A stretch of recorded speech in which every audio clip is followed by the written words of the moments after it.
এক ছোট্ট গাঁয়ে দুইজন বন্ধু বাস করত। তারা ছিল গাঁয়ের এক শেষ প্রান্তে, শ্মশানের পাশে একটা ঘরে। তারা দুই বন্ধু মিলে একদিন বাইরে গল্প করতে লাগল।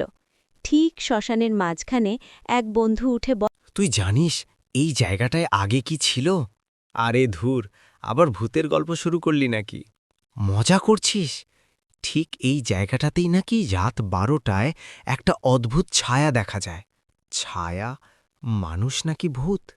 মানুষ না, কারণ ওটার পা মাটিতে লাগে না। আরে এসব বলিস না, চল এখান থেকে যাই। এক সেকেন্ড, শোন, বাতাসটা হঠাৎ এত জোরে বইছে কেন? আরে ওটা কি নড়ল? আমি কিছু করিনি। আরে এটা তো বিড়াল ছিল। ভয় দেখাতে গিয়ে নিজেই ভয় পেয়ে গেলাম। দেখলি, আমি আগেই বলেছিলাম এসব জায়গায় বসা ঠিক না। হ্যাঁ রে, কিন্তু বিড়ালটাই তো ছিল, ভূত না। তুই নিশ্চিত বিড়ালটা দৌড়ানোর সময় শব্দটা একটু অদ্ভুত লাগেনি? চুপ করে। এখন তুই আবার ভয় দেখাচ্ছিস। হঠাৎ দূরে খটখট শব্দ। ওই শব্দটা কি? মনে হয় কেউ হাঁটছে।